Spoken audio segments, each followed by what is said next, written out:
Hai guys, kembali lagi bersama saya Alfredo Rosang dalam video kali ini. Dan untuk video kali ini saya akan membuat video tentang kartografi. Namun sebelum lebih jauh, semoga teman-teman yang sedang menyaksikan video kali ini dalam keadaan sehat dan dalam lindungan Tuhan Yang Kuasa. Dan untuk video kali ini saya tidak sendiri. Video kali ini saya akan ditemani oleh dua rekan saya, dan berikut adalah profil dari teman-teman saya. Kenalkan, nama saya Nathanael Auro, NIM 11011063031. Hai, perkenalkan nama saya Yan Komoresko, biasa dipanggil Yan, SI 17. Nah guys, tadi adalah profil singkat dari kedua rekan saya, dan sekarang kita masuk dalam topik, yaitu tentang kartografi. Nah teman-teman, kita lihat di sini ada beberapa pengertian kartografi. Kartografi dalam pengertiannya merupakan seni ilmu pengetahuan dan teknologi tentang pembuatan peta-peta. Nah, sekaligus mencakup studinya sebagai dokumen-dokumen ilmiah dan hasil karya seni. Oleh ICA telah ditetapkan bahwa kartografi mempunyai lingkungan operasional dimulai dari pengumpulan data, klasifikasi, dan analisa data sampai kepada reproduksi peta. Nah, tujuan kartografi adalah membuat peta dengan mengumpulkan data, memproses data, dan kemudian menggambarkan data tersebut dalam bentuk peta. Teman-teman, kita akan membandingkan pengertian ini dengan pengertian dari beberapa ahli yang saya dapatkan.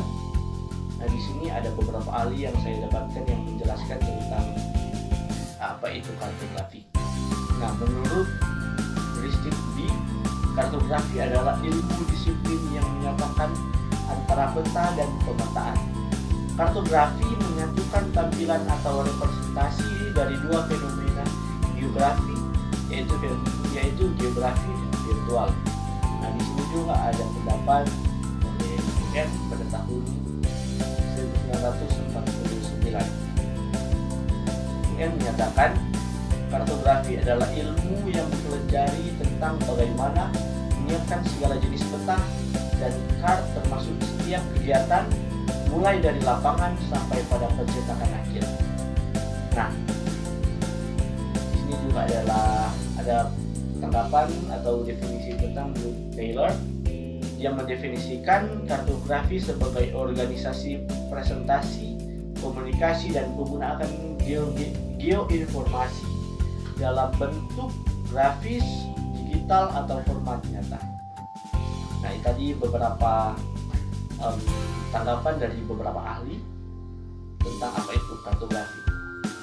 Arti istilah kartografi telah berubah secara fundamental sejak tahun 1960. Sebelumnya, kartografi didefinisikan sebagai pembuatan peta. Perubahan definisi di bidang ilmu komunikasi dan hadirnya teknologi komputer. Mengacu dari definisi kartografi sebelumnya, kartografi sekarang didefinisikan sebagai penyampaian informasi geospasial dalam bentuk peta. Nah, kita sudah bandingkan dengan beberapa pengertian lainnya. Kartografi juga di sini adalah suatu teknik yang secara mendasar menghubungkan dengan kegiatan memperkecil keruangan suatu daerah yang luas sebagian atau seluruh dari permukaan bumi atau benda-benda angkasa, dan menyajikan dalam suatu bentuk yang dapat mudah diobservasi sehingga dapat dimanfaatkan untuk kepentingan komunikasi. Nah, secara umum, komunikasi dapat diartikan sebagai pemindahan penguatan ide atau informasi dari seorang kepada orang lain atau kepada suatu kelompok. Nah, teman-teman, kartografi sendiri ada klasifikasinya. Dan di sini saya mendapatkan klasifikasi kartografi. Mengingat terus berkembangnya ilmu pengetahuan dan teknologi sesuai dengan perkembangan kemampuan dan kebutuhan manusia di bidang ilmu pengetahuan serta teknologi, maka ilmu kartografi pun terus mengalami perkembangan sesuai dengan semakin dibutuhkannya peta di berbagai bidang dan segi kehidupan manusia. Karena itu, perlu di bidang perpetaan juga semakin diperlukan adanya pedoman baku tentang pembuatan peta. Dengan demikian, tugas para ahli kartografi pun menjadi semakin kompleks, sehingga diperlukan adanya kemampuan yang lebih detail di bidang ilmu kartografi. Nah, kartografi mempunyai klasifikasi sebagai berikut. Yang pertama adalah kartografi dasar, kartografi topografi, kartografi teknik, dan kartografi tematik. Kartografi dasar yaitu pengetahuan kartografi yang kerjaannya lebih mengutamakan mulai dari pembahasan tentang judul, peta, skala peta, legenda, atau sebagainya. Kartografi topografi lebih mengutamakan kepada bidang pemetaan topografi sendiri, dan biasanya pada pembuatan peta-peta skala besar. Sedangkan kartografi teknik adalah pekerjaan kartografi yang lebih mengkhususkan kepada bidang-bidang pembuatan lettering peta, cetak, mencetak, dan sebagainya. Sedangkan kartografi tematik yaitu khususnya kepada pembuatan peta tematik seperti pemetaan data sumber daya dan mineral, data penduduk, dan sebagainya. Oke guys, tadi merupakan klasifikasi dari topografi, klasifikasi dari kartografi. Dan kita akan membandingkannya, kita melihat menurut cara pandang dari kelompok kami, sehingga kartografi menurut kelompok kami dan terlebih khusus menurut saya dapat didefinisikan sebagai suatu sarana atau ilmu untuk membuat peta-peta, maupun itu peta tematik dan sebagainya. Klasifikasinya juga akan membuat grup seperti yang sudah dijelaskan tadi. Nah, sekiranya untuk pengertian dari kartografi dapat juga dapat diterima oleh teman-teman dan bisa dapat diterapkan dalam ilmu teman-teman masing-masing, dan akan dilanjutkan oleh teman saya. Terima kasih. Kemudian sekarang pengertian peta. Definisi peta menurut Edwin Reis tahun 1948 adalah gambaran konvensional daripada permukaan bumi seperti penampakannya kalau dilihat tegak lurus dari atas dan diberi tulisan serta keterangan bagi kepentingan pengenalan. Menurut Sudiharjo tahun 1997, definisi dari Edwin Reis tersebut proses sekarang tidak dapat memenuhi semua macam peta, terutama pada sebagian besar dari para peta tematik dan peta-peta yang menyangkut tubuh-tubuh atau benda-benda ruang angkasa. Sedangkan definisi peta menurut ICA, The National Cartography Association, ialah peta adalah gambaran konvensional dan selektif yang diperkecil, biasanya dibuat pada bidang datar, dapat meliputi perwujudan atau features dari permukaan bumi atau benda angkasa. Letak maupun data yang ada kaitannya dengan permukaan bumi atau benda angkasa. Dari berbagai definisi yang ada, maka pengertian peta dapat disederhanakan sebagai berikut. Peta adalah gambaran dari permukaan bumi dengan ukuran yang lebih kecil, biasanya dengan skala tertentu, dan digambarkan di atas bidang datar dalam bentuk simbol-simbol yang sifatnya selektif serta melalui suatu sistem proyeksi tertentu. Kemudian ada fungsi peta, yaitu ada 4. Yang pertama, menunjukkan posisi atau lokasi relatif. Kedua, meriatkan ukuran. 3, memperlihatkan bentuk sehingga dimensinya dapat terlihat dalam peta. Keempat, mengumpulkan dan menyeleksi data dari suatu daerah ruang dan menyajikannya di atas peta. Kemudian pada penggolongan dan jenis peta, yang pertama, macam peta menurut isi peta. Menurut isi peta dapat dikelompokkan menjadi peta umum, peta khusus, dan peta chart. Peta umum isinya adalah gambaran umum dari permukaan bumi seperti gunung-gunung, sungai-sungai, pemukiman, dan lain-lain. Peta khusus adalah peta yang isinya gambaran yang bersifat khusus seperti penyebaran penduduk yang memberikan gambaran umum tentang penduduk, curah hujan, penggunaan Kemudian peta chart. Peta chart sebenarnya merupakan peta khusus dan dipergunakan hanya untuk menambahkan peta navigasi laut, penerbangan dan perjalanan. Apa yang digambarkan dalam peta tersebut, keseluruhan rute perjalanan juga faktor-faktor yang sangat berpengaruh atau sangat perlu untuk diperhatikan baik kepentingan keselamatan perjalanan tersebut. Kemudian macam peta bentuk peta. Peta juga dapat dibedakan berdasarkan bentuk tampilannya. Peta dapat ditampilkan dalam bentuk foto analog dan digital. Ini yang pertama, peta analog dibedakan atas peta planimetri dan peta stereometri. Peta planimetri adalah peta yang dibuat dalam bentuk datar atau dua dimensi, yang dapat disebut juga sebagai peta garis. Peta ini dibuat di satu bidang datar, dapat menggunakan kertas ataupun bahan lain. Kemudian peta stereometri adalah peta yang dibuat dalam bentuk simbol atau tiga dimensi, dan yang dibuat berdasarkan dalam bentuk permukaan bumi yang sebenarnya. Yang kedua, peta foto. Peta foto adalah peta yang dihasilkan dari mosaik foto udara yang dilengkapi dengan garis kontur, nama, dan keterangan. Objek peta digambarkan sesuai dengan wujud sebenarnya. Yang ketiga, peta digital adalah peta yang merupakan konversi dalam bentuk digital atau angka yang disimpan dalam komputer. Peta digital mempunyai beberapa kelebihan dibandingkan dengan peta analog.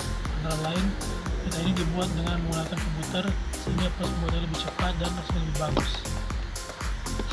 Kemudian macam peta menurut skala peta berdasarkan besarnya skala angka yang digunakan.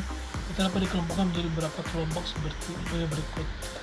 Yang pertama, peta kadaster atau peta teknik berskala 1:100 sampai 1:10.000. Yang kedua, peta skala besar atau adalah peta yang berskala dari 1:5.000 sampai 1:250.000. Peta skala sedang adalah peta berskala dari 1:250.000 sampai 1:500.000. Lalu peta skala kecil adalah peta yang berskala kurang dari 1:500.000 sampai 1:1 juta. Yang terakhir, peta skala tinjau adalah peta berskala kurang dari 1:1 juta. Perkenalkan, nama saya Yan Kongresko, Sistem Informasi Unstat. Pada saat ini saya akan menjelaskan tentang peta tematik.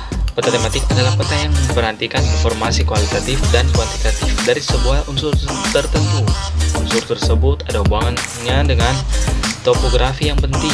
Jadi peta ini menggambarkan fisik, sosial, politik, budaya, ekonomi, sosial, pertanian, atau aspek lain dari sebuah kota, negara, wilayah, bangsa, ataupun benua. Tujuan utama dari peta tematik adalah untuk secara spesifik mengkomunikasikan konsep dan data. Jadi peta tematik melayani 3 tujuan utama, yaitu memberikan informasi spesifik tentang lokasi tertentu, memberikan informasi umum tentang pola geospasial, dapat digunakan untuk membandingkan pola 2 atau lebih peta. Proses pembuatan peta tematik akan melibatkan aktivitas penyiapan peta dasar, pengumpulan data, desain simbol, desain isi peta, desain isi tata letak peta, cara evaluasi peta, pembuatan suatu peta tematik, seperti halnya pembuatan peta topografi. Sebelumnya diperlukan sebuah perencanaan yang meliputi, yang pertama, pendefinisian maksud dan tujuan, yang kedua, penentuan topik, ketiga, perencanaan format hasil. Pada pembuatan peta tematik, sumber data yang digunakan yaitu data pokok yang menjadi data tujuan, data bantu atau data pendukung, data primer atau data yang di lapangan, data sekunder yang diperoleh dengan mencatat pada bidang badan instansi tertentu, dan pada peta topografi yang digunakan sebagai peta kerangka. Untuk pembuatan peta tematik antara lain unsur-unsurnya adalah koordinat geodetik, pola aliran sungai, pemukiman, transportasi, batasan administrasi, dan nama-nama geografi. Jadi pada pembuatan peta tematik itu diperlukan perencanaan, sumber data, dan unsur-unsur yang sudah saya jelaskan di slide-slide sebelumnya. Selanjutnya adalah pemetaan kualitatif. Jadi pemetaan dengan cara kualitatif adalah suatu penyajian gambar dari data kualitatif ke atas peta berupa bentuk dari simbol yang menyatakan identitas serta melukiskan keadaan dari unsur-unsur yang ada tersebut. Pada gambar berikut ini diperlihatkan unsur-unsur yang berupa simbol yang digambarkan secara kualitatif. Jadi pada gambar TDT itu adalah titik dasar teknik. Dalam gambar ada TDT orde 3, TDT orde 4, TDT perempatan, sungai, dan jalan. Selanjutnya adalah jenis-jenis peta tematik. Yang pertama adalah peta diagram. Pada peta diagram, dua atau lebih subjek tematik yang berrelasi disajikan dalam bentuk diagram yang proporsional. Diagram yang disajikan dapat dalam bentuk diagram batang, lingkaran, 4 persegi panjang, atau diagram kurva. Seperti yang kita lihat di gambar, jadi tinggi rendahnya diagram menyatakan jumlah penduduk, sedangkan warna yang digunakan untuk menyatakan jenis penduduk, contohnya pria atau wanita.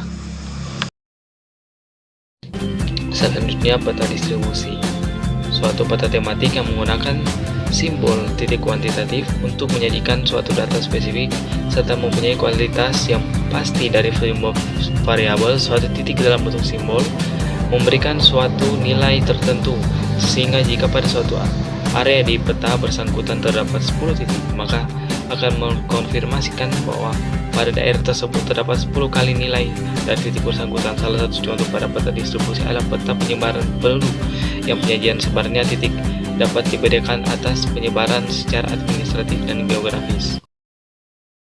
Ini adalah peta koroplet. Peta koroplet adalah peta yang menggambarkan data kuantitatif dalam bentuk warna dan bisa menunjukkan kepadatan presentasi nilai rata-rata atau kuantitas dari suatu peristiwa dalam wilayah geografis.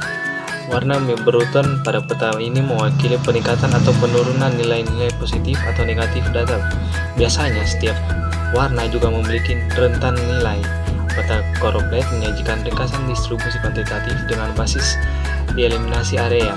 Jadi pada gambar, semakin gelap warna yang digunakan berarti semakin padat juga penduduknya atau semakin tinggi. Peta dasimetri. Peta dasimetri adalah peta tematik sejenis kloroplet, tetapi biasanya bukan pada batas administrasi melainkan pada batas dari area yang disurvei. Pada peta dasimetrik, penyajian dieliminasi area didasarkan pada daerah yang disurvei dan bukan pada batas administrasi. Hasilnya bisa berbeda dengan peta kloroplet khususnya pada areanya. Peta sebelah kiri berdasarkan dieliminasi administrasi, sedangkan peta sebelah kanan dieliminasi berdasarkan hasil survei seperti pada gambar. Selanjutnya peta kromatik adalah peta tematik yang memperlihatkan distribusi kualitatif dari fenomena spesifik dan relasinya. Contoh peta tanah atau soil map. Pada peta tanah ini semua jenis tanah yang ada pada daerah bersangkutan disajikan berdasarkan areanya yang menggunakan warna yang berbeda-beda. Jadi pada gambar, warna muda dan warna tua yang digunakan untuk simbol jenis tidak mempunyai suatu harga tertentu karena sifatnya kurang kualitatif. Ini adalah peta insulin, adalah peta tematik yang memperlihatkan harga numerik untuk distribusi yang kontinu dalam bentuk garis-garis yang terhubung pada suatu harga yang sama atau dengan perkataan lain. Jadi setiap garis yang menghubungkan titik-titik yang mempunyai harga yang sama. Contohnya adalah peta isobar, peta yang menghubungkan daerah-daerah yang mempunyai tekanan udara yang sama. Setiap garis menghubungkan daerah yang bertekanan udara sama diberikan sebuah angka. Ini adalah peta alir atau flow maps, adalah peta tematik yang menyajikan informasi dalam bentuk garis tebal atau warna untuk memperlihatkan arah atau frekuensi pergerakan. Contohnya adalah peta jalur penerbangan. Jadi peta frekuensi penerbangan dari suatu tempat ke tempat yang lain. Jadi setiap garis mempunyai ketebalan yang berbeda yang menginformasikan banyak sedikitnya frekuensi penerbangan dari satu tempat ke tempat lain, sedangkan warna itu adalah jenis yang menginformasikan nama perusahaan penerbangan. Nah guys, tadi merupakan penjelasan tentang apa itu kartografi dari kelompok kami, dan semoga untuk penjelasan kali ini di video ini teman-teman bisa memahami dan itu bisa berguna dalam mengembangkan ilmu pengetahuan dan teknologi yang teman-teman sedang jalani. Dan sekedar informasi untuk tugas kali ini, untuk video ini, untuk memenuhi tugas dari mata kuliah penginderaan jarak jauh Universitas Samratulangi, Fakultas Matematika dan Pengetahuan Alam, Program Studi Sistem Informasi. Dan